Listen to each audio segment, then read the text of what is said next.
और आपको नॉर्मल जानकारी पता रहनी चाहिए कि एक्चुअल में फूल में कौन कौन सी एक्टिविटी होती है। ठीक है, तो यहाँ हम फिगर ड्रॉ किए हैं पुष्प का, और इनमें क्या होता है कि पुष्प की संरचना को ड्रॉ किए हैं कि इनके कौन कौन से स्ट्रक्चर होते हैं और कौन कौन से भाग होते हैं और प्रत्येक भाग का काम क्या होता है, इसके बारे में डिस्कस करेंगे। और रिप्रोडक्शन कैसे इसमें होता है फ्लावर में, इस सब के बारे में डिस्कस में देखने वाले हैं। ठीक है, आइए इसके टॉपिक के बारे में डिटेल्स में देखते हैं और इस वीडियो में आप लोग पूरा बने रहिए। ठीक है, आइए देखते हैं। तो जो ये फ्लावर का स्ट्रक्चर देखिए, अलग अलग पुष्पों में अलग अलग उनकी बनावट होती है, अलग अलग स्ट्रक्चर होते हैं, लेकिन अगर एग्जामिनेशन में पूछता है तो हमें ऐसा ही पुष्प बनाना होता है क्योंकि सारे भाग क्लियर हो जाएं। ठीक है, अब वो कलर वाइज बनाने से मतलब नहीं है, क्योंकि हमें सारे भाग के बारे में डिस्कस करना है, तो इनके बारे में हमें डिस्कस करना जरूरी है। तो आइए सीधे एक एक टॉपिक के बारे में देखते हैं। यहां सबसे ऊपर हम लिखे वर्तिकाग्र। देखिए, वर्तिका और वर्तिकाग्र में थोड़ा सा डिफरेंस होता है।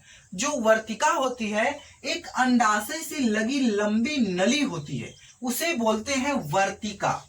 लेकिन वर्तिकाग्र क्या होता है, वर्तिका के जस्ट अपर पार्ट पे पाई जाती है, यानी ऊपर पाया जा रहा है, और इस पे क्या होता है कि चिपचिपा पदार्थ पाया जाता है, जिससे क्या होता है कि पराग के कण उस पे चिपक जाते हैं, और चिपकने के बाद क्या करता है कि वर्तिकाग्र फिर ट्रांसफर कर देता है वर्तिका में, और वर्तिका लेके सीधे अंडाशय में चले जाते हैं।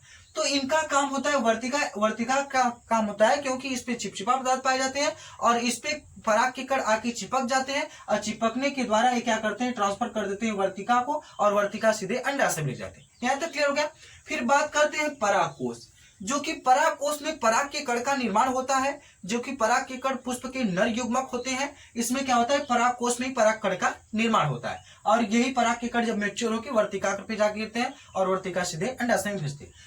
फिर उसके बाद जायांग है, पुष्प का मादा भाग को क्या बोलते हैं, जायांग बोलते हैं। ठीक है, आप लोग समझते हैं स्टेप बाय स्टेप। जो जायांग होता है पुष्प का मादा भाग होता है।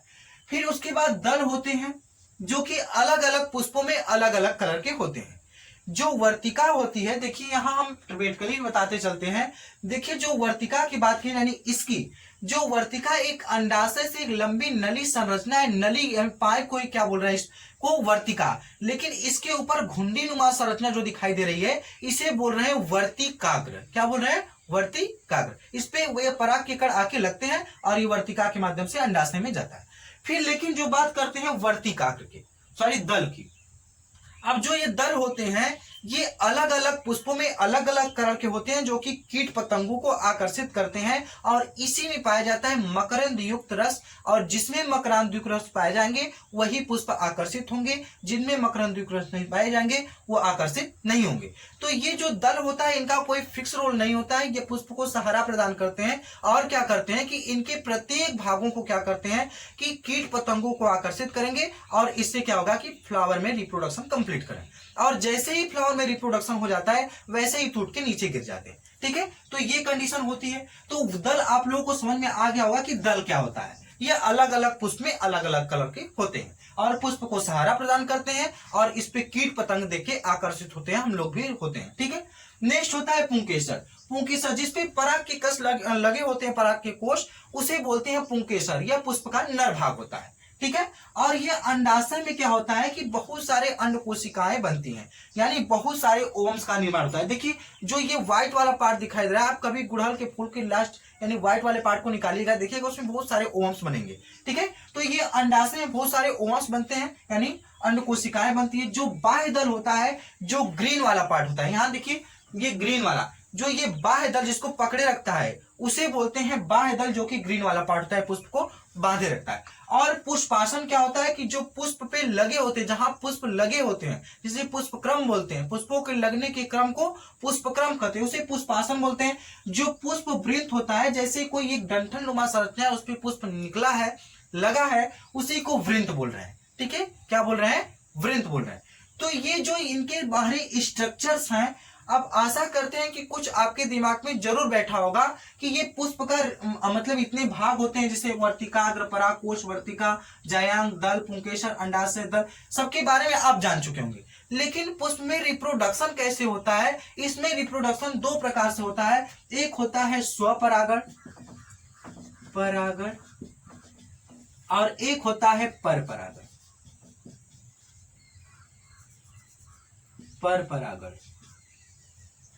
जो स्वपरागण होता है यानी जिस पुष्प के वर्तिका पराग के कण उसी पुष्प के उसी जाति के वर्तिकाग्र पे जाके गिरते हैं। जैसे ये स्वपरागण के एग्जांपल समझाते हैं। जैसे इसका पराग के कण इसी वर्तिकाग्र पे आके गिरता है और इसी के पराग के कण से इसी का निषेचन होता है, तो इसे बोलते हैं स्वमिश्र अपना।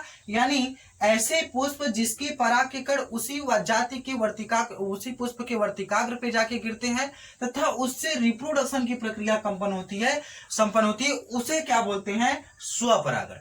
लेकिन परपरागण क्या होता है कि ऐसे पुष्प जो दूसरे पराग के कण के पे डिपेंड रहते हैं, यानी किसी दूसरे पराग के कण आके उस पे आएंगे तब वह निषेचित होंगे, तो उसे बोलेंगे परपरागण। ठीक है, तो ये जो रिप्रोडक्शन होता है पुष्प में दो प्रकार से होता है, स्वपरागण व परपरागण। स्व में सपना उसी के पराग के कण उसी के वर्तिकाग्र पे जाके जब गिरता है तो उसे बोलते हैं स्वपरागण, और जब दूसरे पुष्प का वर्तिकाग्र दूसरे पुष्प पे जाके गिरता है तो उसे बोलते हैं परपरागण। ठीक है, तो अब जैसे हमने दल का बताया कि दे तो रिप्रोडक्शन के कंप्लीट होने के चांसेस है। अब जैसे रिप्रोडक्शन कंप्लीट हो जाता है यानी वर्तिका पराग के कण अंडाशय में पहुंच गया, निषेचन हो गया, अब भ्रूण के निर्माण होते होते धीरे धीरे बीज डेवलपमेंट हो जाएगा। जब बीज डेवलपमेंट होता है तो उसके बाद क्या होता है कि ये सारे प्रोसेस टूट के गिर जाते हैं, यानी केवल बचता है अंडाशय, और अंडाशय में जो बीज यानी भ्रूण जो सो बचता है उसे बीज बोलते हैं, वही बचता है, बाकी सारे स्टेप टूट के गिर जाते हैं।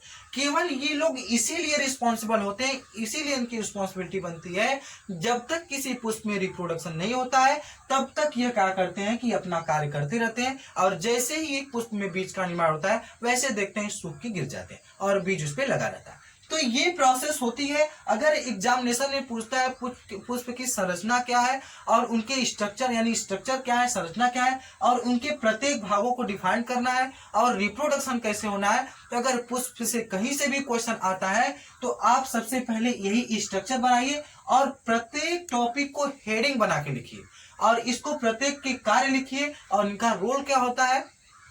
इतना जब आप फिगर के साथ दर्शा देते हैं तो आपको अच्छे नंबर मिलेंगे, चाहे वह 10th का स्टूडेंट हो चाहे वह 12th का स्टूडेंट हो। ये सबके लिए मोस्ट इंपॉर्टेंट है, इसको आप लोग 2 बार 3 बार रिवाइज कर लीजिएगा।